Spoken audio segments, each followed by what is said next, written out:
Welcome, everybody, to another episode of One More Entry, your new spot for daily fantasy insight and strategy. I'm your host, Leonard Beal, and with me today, I've got Kyle Bullpit Dilly dilly. and Cody Garza. What up? So, before I even get into football, Dilly Dilly is like the new bet. That's the best thing ever. I think that's taken over the word bet. That will be in my vocab heavy for like years to come.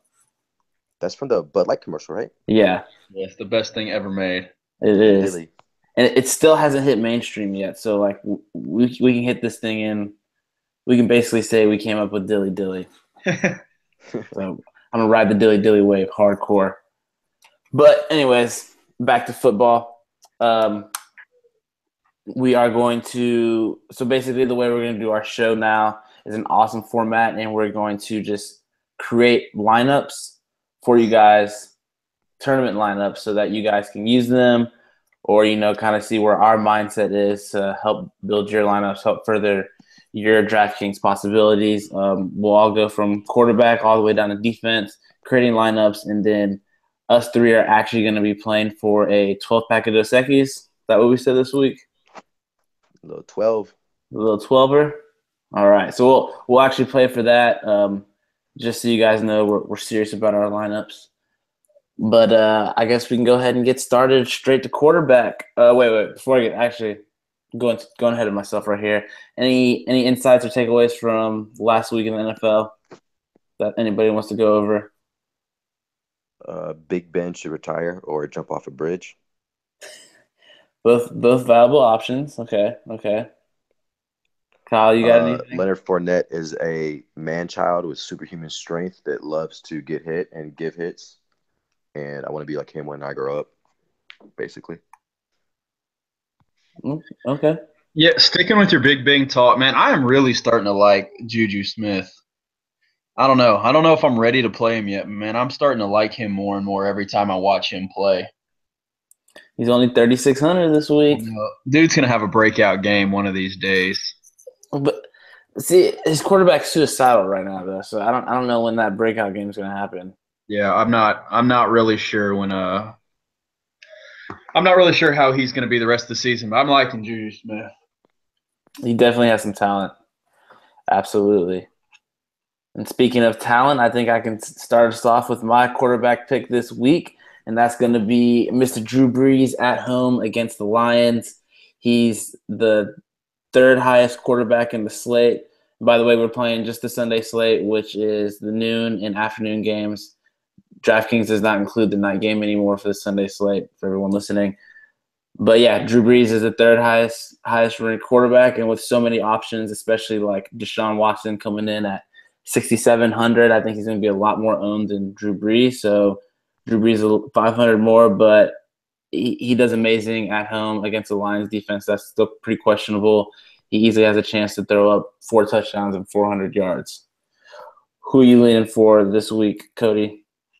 I'm actually thinking about very heavily, and I'm leaning towards going with a sneaky kind of GPP play in Josh McCown. I think he's going to be down, or I know they'll be down versus the Patriots, and they're just going to be forced to throw. And with the Patriots defense being atrocious still, I think he's in a good spot to way clear value and make a good, cheap tournament play that you could pay down at and allow you to pay up at running back or receiver. I think a lot of people, after the bust for the big running backs last week, I feel like a lot of people are going to go cheap. And if you pay down a quarterback, you can get some of those high-end running backs, and that's what I'm going to do to try to take advantage of the lower projected ownership that I have. I can't believe you just started us off with Josh McCown. That's wild. Hot takes from the beginning, man. Hot takes. I respect it. I mean, it. The Patriots D is horrific this year, so I mean, I think that's a good play. I like that a lot. Are they still that bad though? Because I mean, granted, they held Jameis, like he had a decent game, but they only held them to 17 points, 16 points last week. So are they like? Do you think they're still that bad that Josh McCown can put up some numbers. Yeah, I I don't mean, think last week they held Jameis to 21 fantasy points, or 20, a little about 22 fantasy points. But I mean, every week before that, it was 25s. There's 34, 37. So I mean, yeah, last week it wasn't a knockout game, but I mean, 22 points is still looking pretty good overall. And I feel like it was a primetime game and they might have stepped it up a little bit, but I don't feel like from week 4 to week 5 that they improved that much to where you can really be scared of their defense. They're still bad. And I think the showing last week is going to help out on the ownership percentage because everyone will be off McCown completely. So, I mean, Okay. he's a GPP play, and I think it could pay off. And this is what the show's about. GPP plays. We're trying to win it all here. Get that milli maker. And how I'm going to reach that milli maker with running back is I'm actually going to do a stack with Drew Brees and use Alvin Kamara, Kamara. Yeah, let's go with that. How you say his last name? He, especially with Adrian Peterson being traded away, he easily becomes the third down back. I know he's still splitting some time with Melvin Ingram, but just looking at last week before the bye, he put up 25 fantasy points off 10 targets, 10 catches. I had a touchdown in there too. But I just think his upside so much in a game that's one of the highest totals of this week. And only at 4,500, he's going to allow me to spend up in other positions, specifically my flex. What do you got going, Kyle?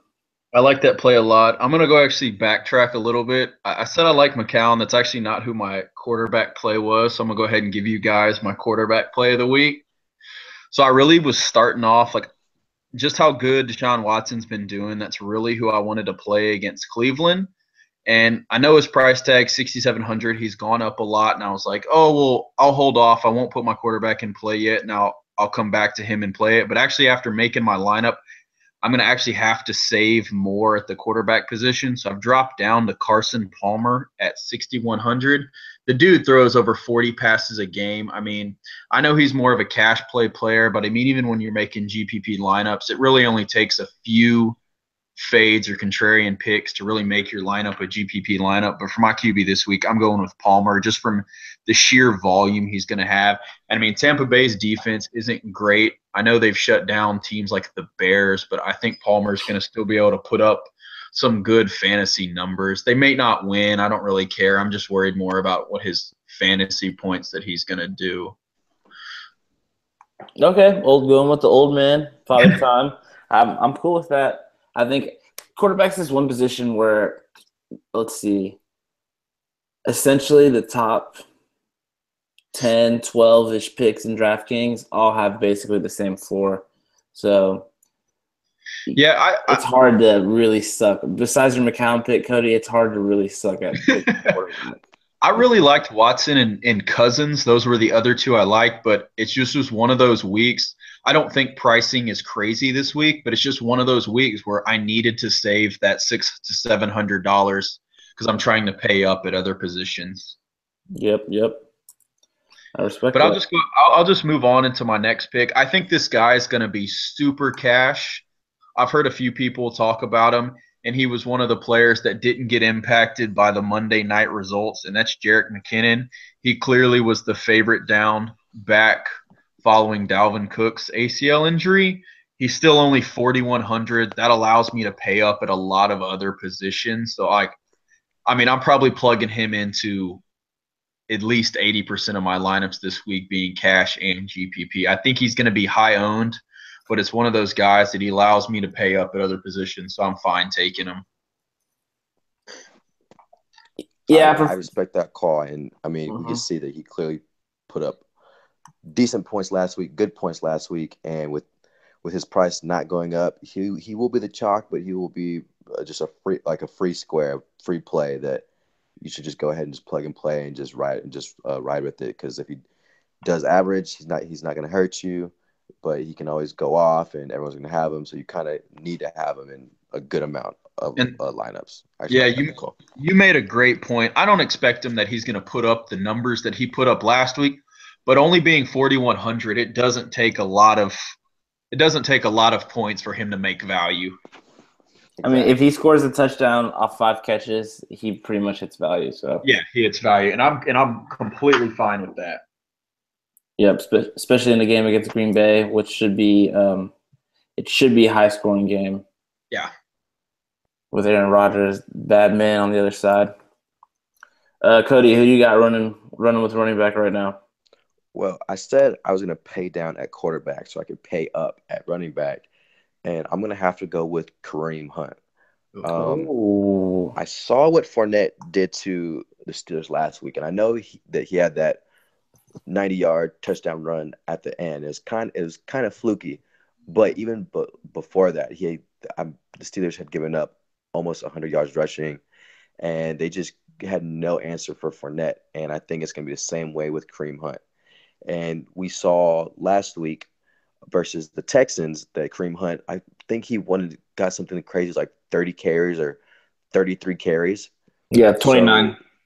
So the Chiefs are gonna ride him to the ground and just run him. And I think he had a good game last week, but not good maybe by his standards and what we're used to. So his ownership will probably be a little bit decreased, and I think that this is a good chance to jump on it and to ride that wave into another probably 30-point fantasy game for him. I like it. I like the Kareem Hunt pick. I'm not picking him for this specific lineup, but he's definitely going to have some exposure in some of my other tournament lineups I do.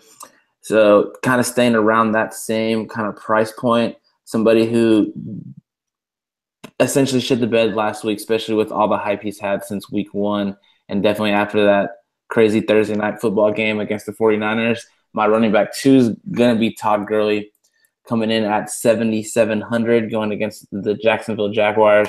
So last week, Todd Haley is an idiot. He made Big Ben throw the ball 50 times against the Jaguars. You're supposed to have one of the worst rush defenses when he should have gave Bell the ball 50 times to attack the weakest part of the Jaguars defense. The Jaguars pass defense, arguably has the 2 best corners playing in the league right now.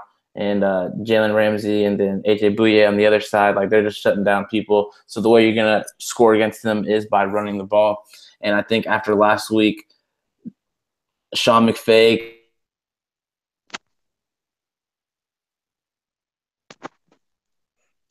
And Leo has left the building. Yeah, I think he got so into it he might have hit his mute or something like that. Yeah, that's funny that he brings up that player because I'm actually looking at that exact same play. I'm actually just going on the other side of it. I'm actually going to play Leonard Fournette as my second running back. I know he's at 8,000, but that's why I paid down for Jerick McKinnon. I like both him and Gurley. I know Leonard Fournette is still questionable, and that's actually who my pivot's going to be if for some reason Fournette's going to be limited.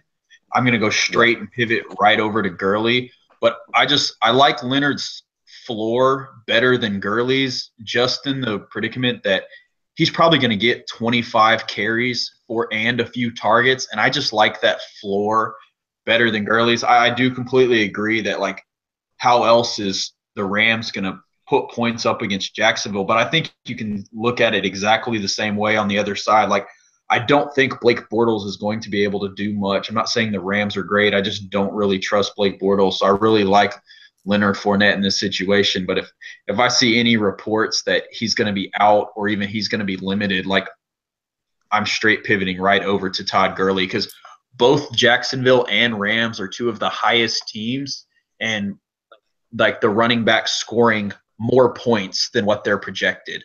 There's only a few teams that are as high or higher than these 2. So I really like both of them in this spot. But for this week, I'm going to go with Leonard Fournette, and that's purely based off the fact that I just trust a guy who's going to have 25 to 30 carries more, that his floor is going to be a little bit higher. I actually like that a lot for a few reasons. Jacksonville is playing at home. Fournette, I mean, they have shown that they're going to get him the ball no matter what, whether it's through the ground or through the air, and they're going to use him for everything to try to limit Blake Bortles' passes. Jacksonville, they're also favorites, so hopefully they just get a lead quick and just sit on it the whole game. And they're at Make your home. pick even better. And Fournette has just shown just week after week after week that he can handle it and that he can play at this level. So actually, if for some reason I'm off Kareem Hunt, I will be on Leonard Fournette as well. Yeah. And I mean, this is a weird thing to say, but I like that he's 8,000 because if I need to pivot away, I've got a lot of running room with that amount of money. Yep. Who you got at wide receiver? Who's your wide receiver one this week? My wide receiver one for this week, it was kind of tough for me to pick wide receivers for some reason, but I actually want to go a little contrarian and unorthodox, and I want to go with Antonio Brown as my number one. Him and Ben will find a way to make it work. Ben played atrociously last week, and I started off the segment by saying how bad he was and he needed to jump off a bridge. Suicide watch? I'm sorry? Suicide watch? Yeah, he's on suicide watch. And he's playing away from home, so that's even more of a reason to be off of Big Ben. And I think that Antonio's ownership is going to suffer, but we've seen no matter what the matchup, no matter what day it is, that Antonio Brown is going to get the ball. And he's going to pass it to him and pass it to him and pass it to him. And I think it's just a great spot for Antonio to have a big game, or at least a really, really decent game and hit value, even at 9,300. I think he can do it. Yeah, he's one of those guys that no matter who's lined up against him, he's going to win that battle most of the time, and he's going to get you points. Yeah, well, Antonio Brown, just even if he doesn't exceed value, I think his ownership is going to be so low that his value will come from there. So I can dig the AB pick.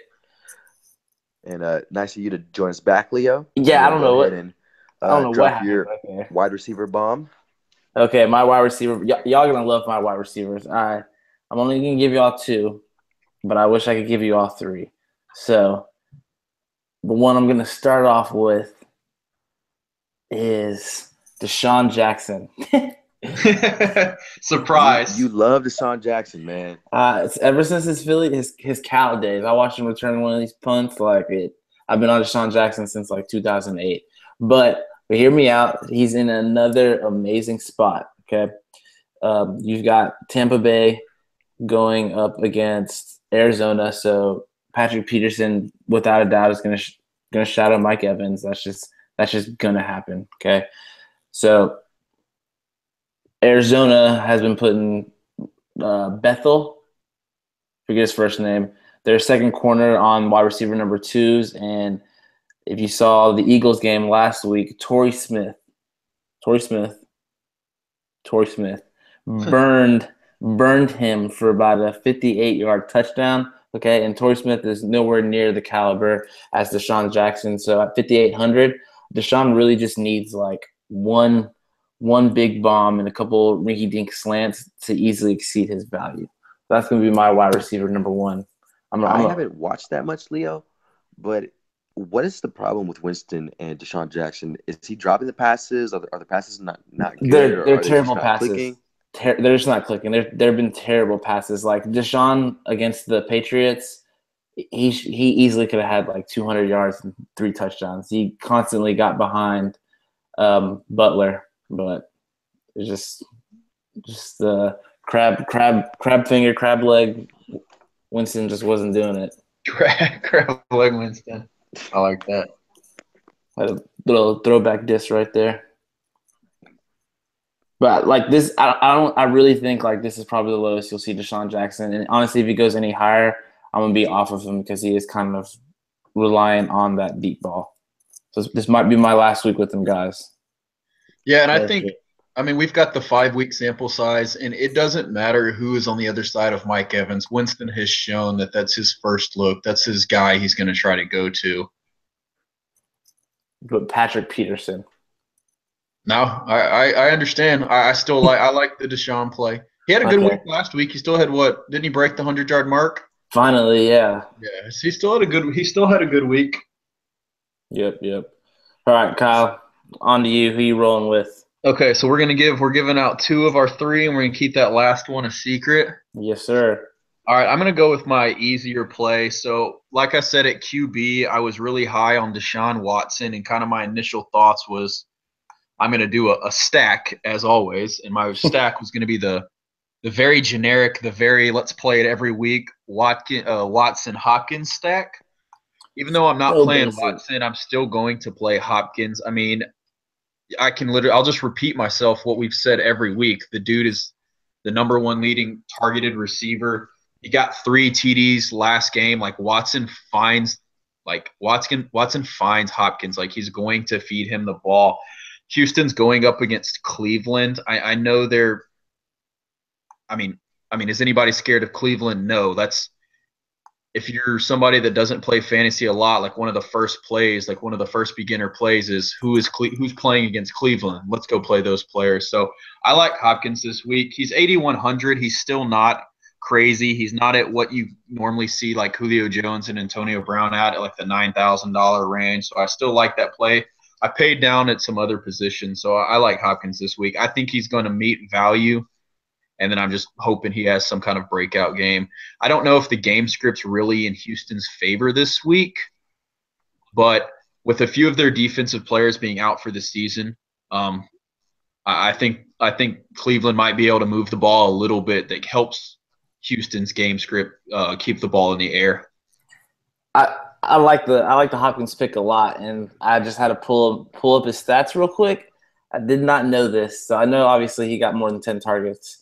But he had just 4 catches for 52 yards, and 3 of those 4 catches were touchdowns. Holy shit. I'll say one of the TDs, I'll be honest, one of the TDs was definitely a garbage TD. It was the one on that very last play of the game. But, I mean, still, let's call it 3 receptions, 11 targets for 2 TDs. I'm still fine with that. That is perfectly fine. I mean, it's still, 3 for 11 is horrible efficiency. If you look back at all of his other weeks, his worst week was still over 50% of his targets he completed the catch. So, I doubt that he has as bad of efficiency as week as that. So, I mean, even if his targets go down some, I think he's going to have a better week than last week. I'm just hoping he finds the end zone as well. Yeah. And then I think I might have skipped over my second pick. And just before we move forward, I wanted to drop it. I kind of want to piggyback off of your Hopkins pick, but I want to go with the number 2 receiver in Houston, which is Will Fuller, at 5,200. In his first 2 games back, he has had 19 and 20 fantasy points, which is way over his value. And I feel like against the Browns, he has no reason not to hit that. A big reason why he's kind of game flow independent, I think, in this game more than others is his special teams ability, because he'll be back there on the punt return and possibly the kick return. And we saw last year that at any given moment he can break a big play and get that extra touchdown to just really put the icing on the cake. And we saw that he can get behind any defense, and Deshaun likes to air it out. So I feel like versus Cleveland, he's almost a shoo-in pick, at least for me this week. Yeah, I like Fuller. He was elite in college. I'm glad to see him. I was super high on him when the Texans drafted. I'm glad to see him finally coming into his own with a quarterback that isn't insert random white person's name. Like have somebody that can actually throw to him. So I like that. My biggest thing with Hopkins and Will Fuller is, like y'all both mentioned, is if the Texans get up big, are they going to keep their foot on the gas, or are we going to see like a combination of Lamar Miller or Foreman? But I mean, the upside for both of them is is great. So I can roll with them. I can roll with both those picks. Yeah, I also like Ryan Griffin. Cleveland's terrible against the tight end, but I'm just gonna still. I'm playing Hopkins. It's if he was in the main slate, I would play him. It's kind of like T.Y. Hilton for me. Like I'm just playing these guys until they bust. I'm just going to plug them in until they prove me wrong. Yeah, hey, that's the way to do it. Just ride the hot hand. Yeah. Now I like that, but I'm playing Hopkins in this one. I keep going back and forth on this game because it's definitely a game I want to have a lot of action on. But yeah, like you said, I'm just sticking with the hot hand. I'm just going to play Hopkins. You could probably stack Watson, Fuller, and Hopkins, and still, I don't think you'd win a tournament, but you definitely money. Oh yeah, I like it. All right, Kyle, what's your wide receiver number 2 looking like? Wide receiver number 2 for me this week. I've played this guy earlier in the season, and I think it's a research. I'm about to jump back on him. I'll get to his name, then I'll get to some stats that I like about him.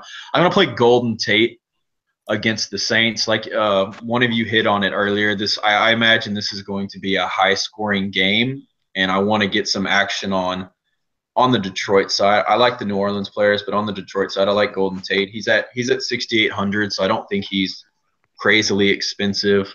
Right now, the Saints are giving up 4.5 points over the projected number to receivers. There's some other teams that are higher than that, but I think that's a really good number to have, that New Orleans is giving up more points than what the projection is. So I like that. I think Golden Tate's going to be a little bit higher owned, but I definitely think there's going to be some higher owned players than him.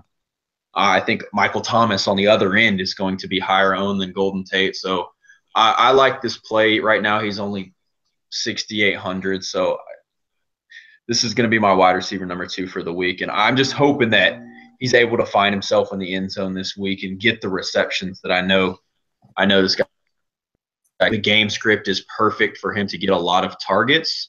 I think it's going to be a high-scoring game. Matt Stafford's going to have to put the ball in the air, so I'm looking for Golden Tate to have a pretty good game this week. I like the Tate pick. You should wouldn't target anybody against the Saints, and Tate is the clear number 1 receiver. He's basically kind of like he's like a Jarvis Landry to me. So he's going to get a lot of high targets, a lot of dinky passes. If he gets one in the end zone, then he usually exceeds value. So. Yeah, and especially these guys, like Jarvis Landry's a good one too. These guys are kind of matchup proof. Mm-hmm. And I'm not even looking for him to be matchup proof in this situation. So I'm hoping that the high volume really pays off in this game, being high scoring. Yes, sir. And I can see the Saints. I forget his name. The rookie corner they got, who's actually been doing really amazing this year for the Saints. Everyone else has been doing terrible, but I don't think he shadows. I think he just stays on one side. So Golden Tate comes out the slot a lot, goes left and right everywhere. Is it Lattimore? Is that who you're thinking? Yeah, I think it is Lattimore. Sean Lattimore, yeah. Yep. All right. So this whole time while you guys been talking, I've been thinking of who should I go into detail with my wide receiver 2? And I think I got to do an obvious name, but not so obvious place. Coming in at 5,000 is Amari Cooper against the Chargers. Okay. He's all the way down at 5,000 now? At 5,000. He started the year at 8,100. Oh man! Oh boy! And he's gotten. I just got to read his stat lines right now. Okay, so week 1, 5 for 13, and then 4 for 2 on week 2, then 1 for 5, week 3, 2 for 8, week 4, and then just 1 catch on 2 targets in week 5. Oh boy, he has reached over 10 fantasy points. That was just in week 1. This is definitely one of the only spots. Like, this is a huge spot where to buy low. Like, I don't think he's ever going to get lower than this. And I think with Derek Carr coming back from injury and everyone talking so much trash about Amari Cooper, he has to explode. Like, he has to explode. That's just it. especially a game against the Chargers where I think it's going to be very high scoring and it's at home. I'm rolling with Amari Cooper at 5K. That's actually who I was going to have as my flex play. So while we make our way down the list, I'll be looking at another play so we don't have the same player. But yeah, no. The only thing that makes me nervous is the EJ Manuel. But if Derek Carr plays, I mean, I think it's a no-brainer at 5,000. Yep, absolutely. All right, moving on to tight end. Cody, who you rolling with? Tight end, I'm going to go with Cameron Brate of the Tampa Bay Buccaneers. Oh. Yeah, I actually really like this play this week. He's coming in at 3,900, so not too much, not too little. I normally try to pay down or just game flow versus the Browns, like Kyle was saying. But I like Brate here because they're playing the Cardinals, which means they're playing Patrick Peterson, which means Patrick Peterson is going to shadow Mike Evans the whole game. I looked at some stats, and Mike Evans does not do well against Patrick Peterson. And I think per game, Evans is averaging well over 10-plus targets every single game. And with Patrick Peterson being on him, I think that's going to open up the middle of the field a little bit more, or at least make some targets go elsewhere from Mike Evans. And we already know that Winston likes to throw it to his tight end and that they can connect and make some big plays. And like you said, you think that Deshaun is going to be a big play. I think that Brate has just as much big play ability, especially in this matchup here. Oh, yeah, he actually drew the same amount of targets as Deshaun Jackson, so that's definitely a plus right there. Yep. What are you going to go with, Leo? Which tight end? So tight end I've been rolling with since he came back from his rehab suspension is that good old boy ASJ, Austin Seferian-Jenkins from the Jets. His price went up just a little bit to 4,300, but in a game where I don't, Kyle, do you have the spread open? I think it's like minus 20 or something for the Patriots against the Jets. So the game flow is going to be heavy on the pass with your boy Cody, Josh McCown. I just think he's in McCown.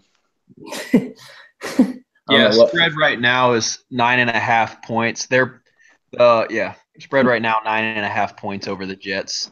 9.5 points is basically 20 when it comes to football. So I just think he's in a great spot. He's super game flow heavy. He's not too overpriced at 4,300. That leaves me a lot of salary to work with my flex. And last week, since he's came back, he's had 6 targets, 4 targets, 8 targets. He's a big old tight end, very athletic. Gets a lot of red zone looks as well. So Kyle, finish off the tight end for us. Yeah, I'll give you 2 picks. I'll give you my tight end and my defense because I'm looking for that positive correlation between my tight end and my defense. Both of these guys I'm paying down on, solely trying to shoot for value because I'm hoping some of my higher priced players pay off for me and give me those 3 to 4 time multipliers. But at tight end this week, I'm going with Zach Miller. Trubisky's first game, I don't think he was terrible. He was playing a pretty stout Vikings defense, and I don't think he did terrible. But one thing that really stood out in this game is that he likes Zach Miller. He was 3 for 7 with the TD. I mean, did you see that TD?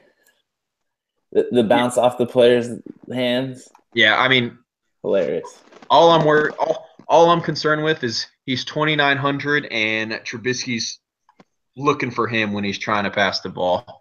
I mean, I think this is a pretty generic statement. We say it all the time, but for young QBs or for backup QBs, one thing they look for is their safety net tight end. I'm looking for Zach Miller to have another 7-8 target game. Hopefully he can find the end zone. And then kind of to round out that correlation, I'm going with the Bears defense. They've put up a few decent games this week. I really don't trust Baltimore's offense. Like I don't I'm not scared of Joe Flacco this week, and the Bears have done fairly well this season. I mean, if you go back and look at the points their defense has scored this week, the only negative game or the only really poor game was against Green Bay. And I mean, what can you do against Aaron Rodgers when Aaron Rodgers is at home? So I don't see that happening. I mean, they put up a stout performance against Pittsburgh with Big Ben, and those guys have a lot of targets.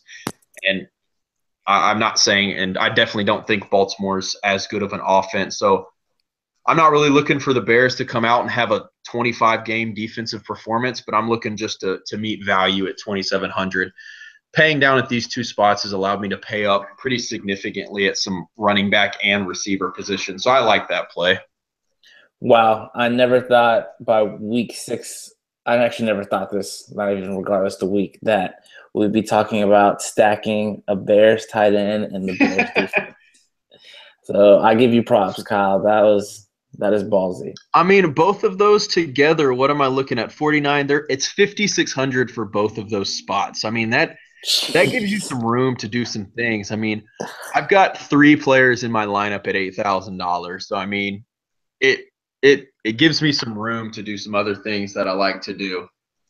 I mean, if I was playing cash, I would probably take a harder look at this, switch out the Bears D. But I mean, if we're looking at a GPP lineup, I mean, all you need, like I said, is a few contrarian plays to really do good. And I think this is that spot for me.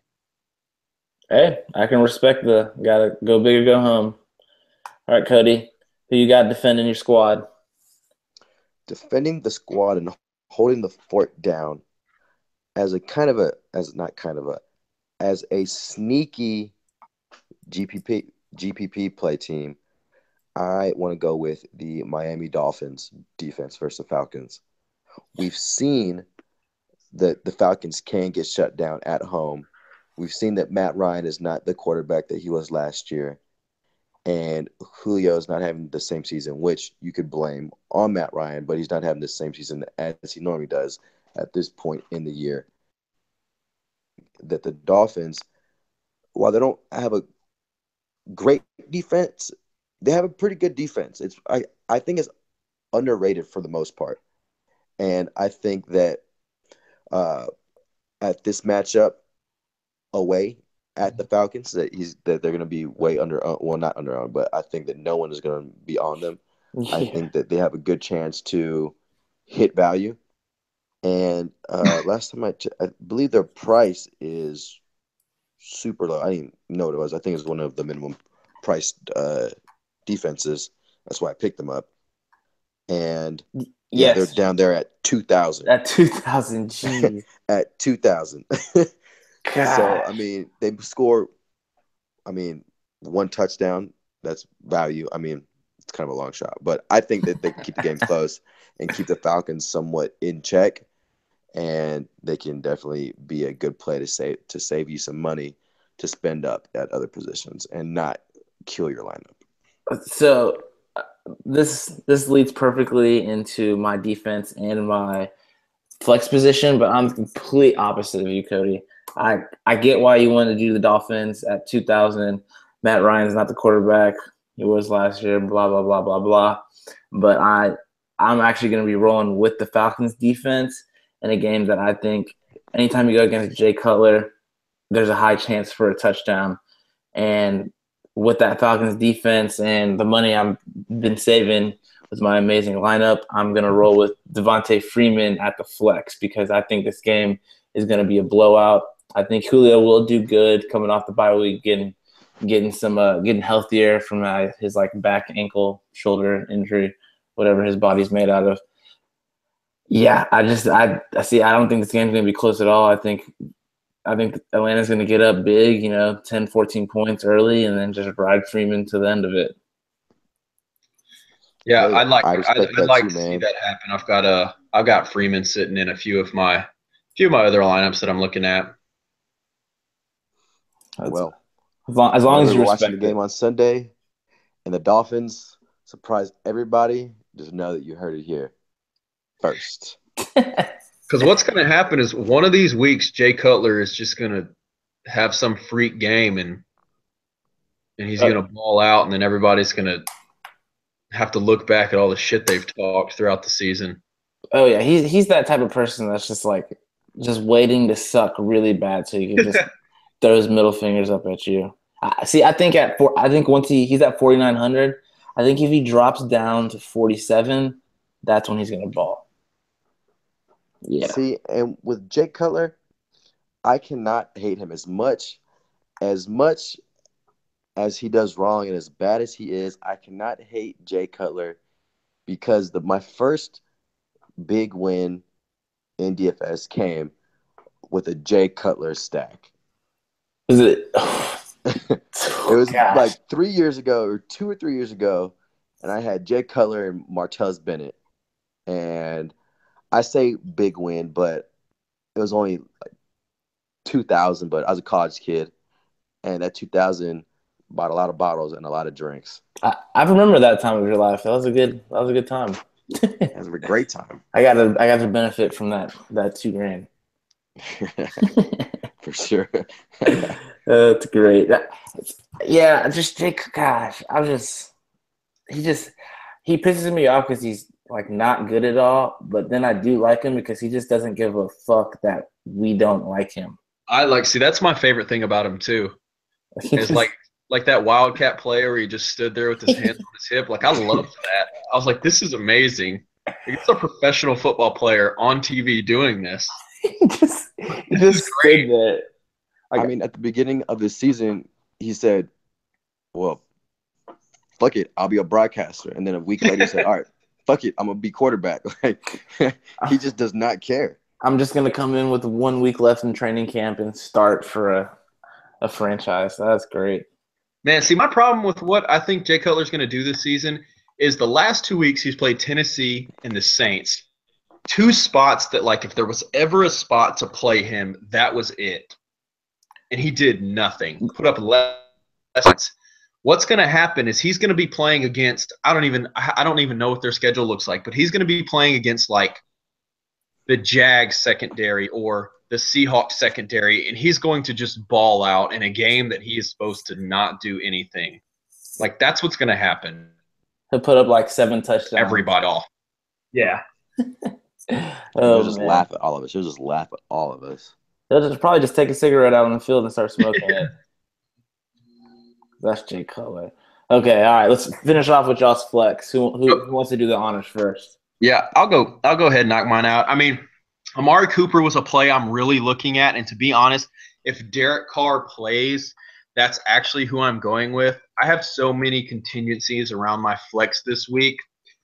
Somebody I like Chris Thompson, but if Rob Kelly's healthy, like their coach has already said that like Kelly's gonna be the premier back. So like that strays me away from there. If Bilal Powell is out, I like Elijah McGuire a lot, especially against the Patriots. I don't know if the game script is going to be in his favor, but I mean, I still think he's going to have a big game. But really, with all that aside, I think if Derek Carr does not play, I go with McGuire. If Derek Carr plays, I'm going to go with Cooper. I'm trying to look through the list of players with my remaining salary. Leo, I know you've got him in one of your lineups, but I really just can't fade this guy in this spot. So, yeah, those are my 2 picks, whether Derek Carr plays or he doesn't play.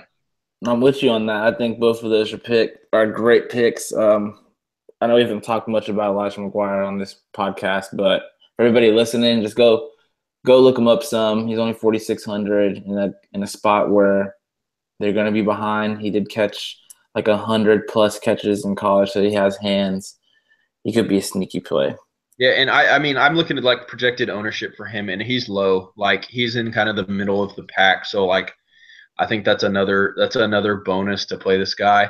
I've actually thought on the other side about some of the Patriots running backs in this spot, especially if Brady is limited. I think the running backs might get a lot more touches this game, so that could be a sneaky play as well. I don't even know if it'll be sneaky, but if Brady is limited or they're not trying to like wear down, I know it's his non-throwing shoulder, but if they're not trying to like cause any more harm to him, I think some of the Patriots running backs could be a good play as well, because I know they're down in that sub 5K range.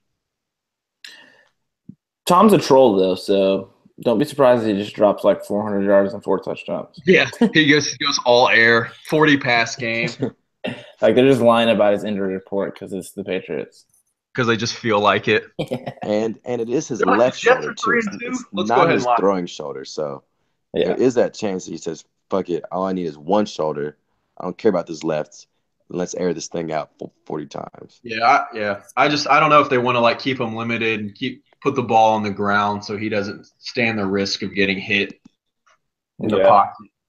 And see, Rex Ryan's not the coach anymore. Like I know Bill and Tom love to troll him and just like completely obliterate him, but now that he's not the coach, I can see them just Now that the fun's gone. yeah. It's just like whatever. Let's just get out of this. Let's get this W and move on. Cody, who's flexing it out for you? My flex, my Sunday flex is Amir Abdullah at 4,900.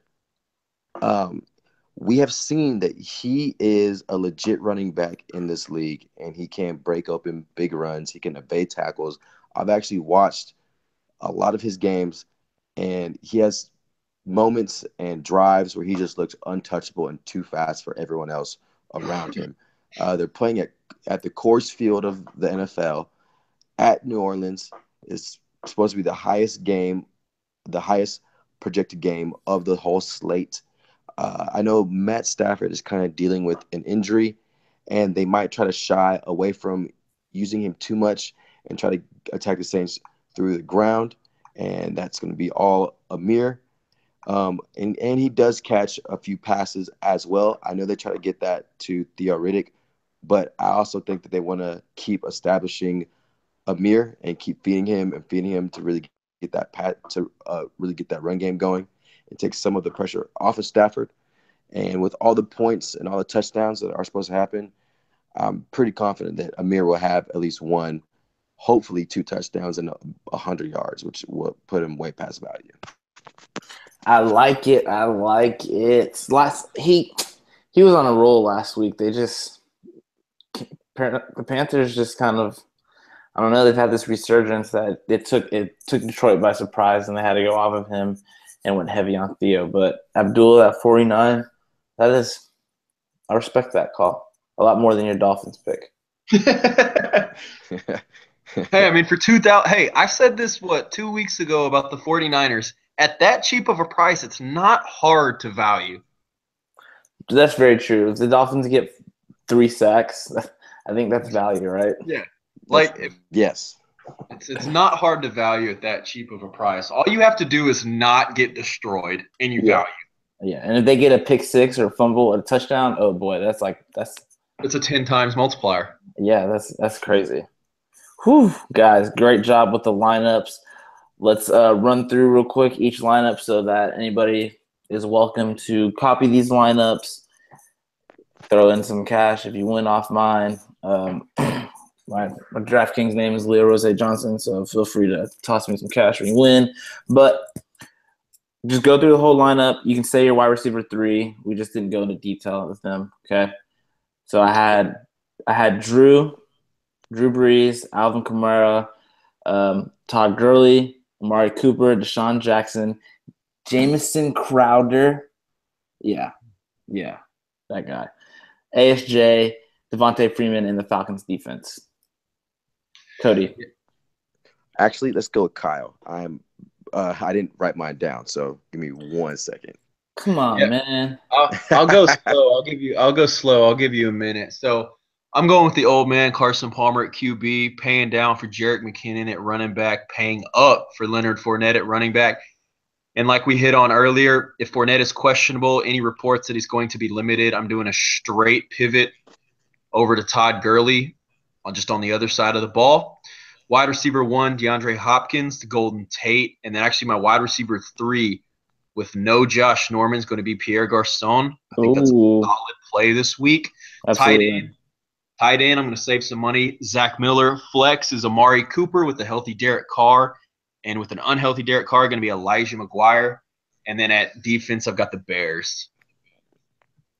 I like it. I like the Garçon pick.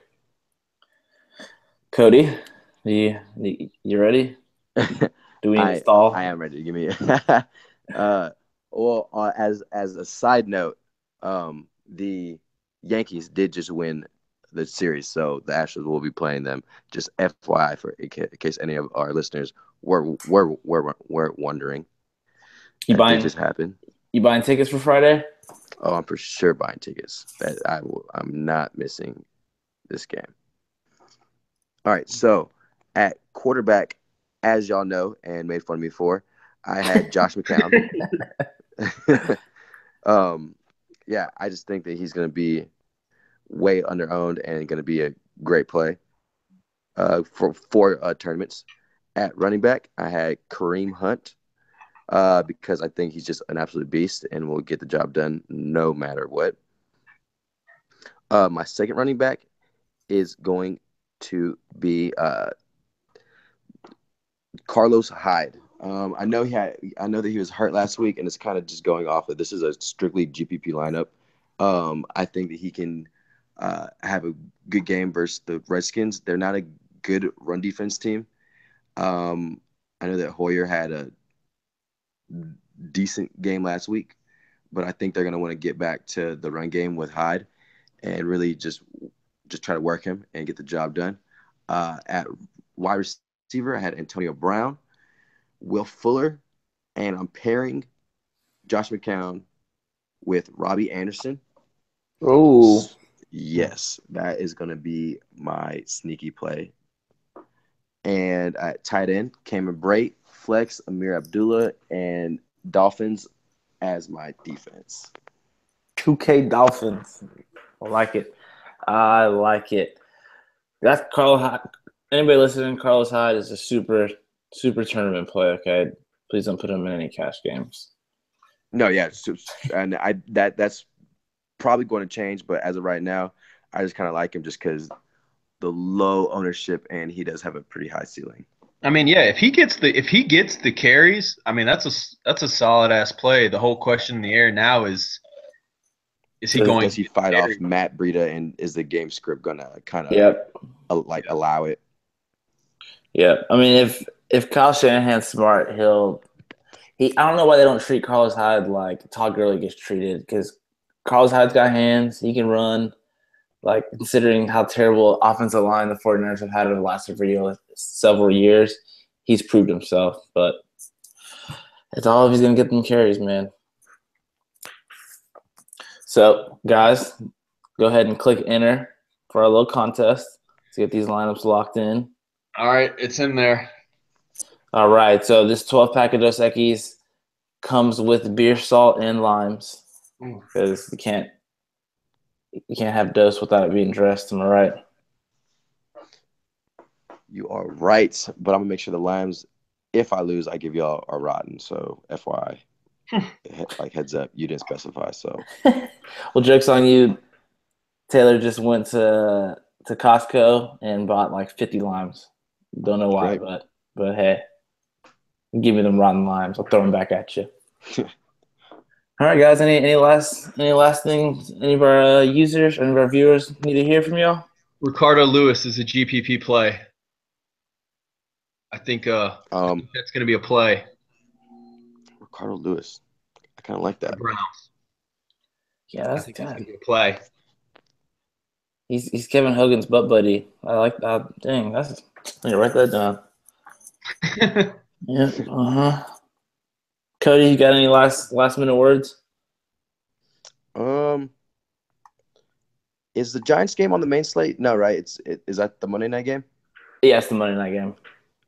If any of our listeners are going to play the Thursday through Monday or the Sunday Monday slate or any of that, it's probably very obvious, but definitely put Evan Ingram in your lineups because he is going to basically be tight end as a wide receiver, and that could just let you get basically up to 4 or 5 receivers in your lineup instead of 3 receivers and a tight end and a flex. So it just adds a little bit of a variability to your lineups. I like it. And then I guess I'll just piggyback off of what you just said. If you are playing that Sunday through Monday or just the small slate, or the Thursday through Monday, stack C.J. Anderson with the Broncos defense. Oh yeah, that game script's going to go right into it's going to go right down that alley. 100%. That's what were you gonna say? Man, I was going to say that could be one of those crazy weeks where playing 2 running backs from the same team somehow pays off. Goodness, it could be. The Giants are that bad. Did any of y'all see that DRC news that came out today? He just kind of walked out. You saw it was Janoris Jenkins also stepped out. I haven't seen any more follow-up to that one. Goodness. Because I don't even know if they could handle if he wasn't on the field. So they have Eli Apple. Yeah. That's who they're stuck with. That is great. All right, guys. Well, thank you for joining in on another episode of One More Entry. Be sure to lock in all these lineups and watch that bank account grow. I'm your host, Leonard Beal. It's Kyle and Cody, and we thank you. And go Astros. Dilly dilly. Astros. Dilly dilly.